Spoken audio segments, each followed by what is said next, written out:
For my lesson, I chose the topic of comparing fractions. And for me, comparing fractions was just hard for me in school. I never understood how the same or the different numerator and denominator could be equal to another fraction of that sort, and have the same quantity. And I just think it's important for students to know because they're going to be using it in their everyday lives, whether it's baking, cooking, or building, anything of that sort. We use comparing fractions a lot more than we think. And then the application I chose to use was Splashlearn.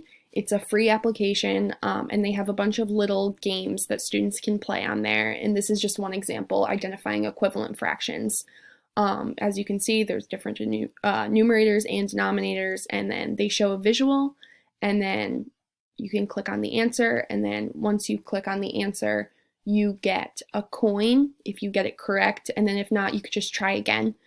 You can use this as assessment. You can use this just as a learning tool within the lesson.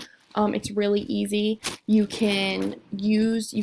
compatible with Google Classroom. So if you're using Google Classroom with your students, you can enroll your students from here, or from Google Classroom onto here, just using a link code posted on there.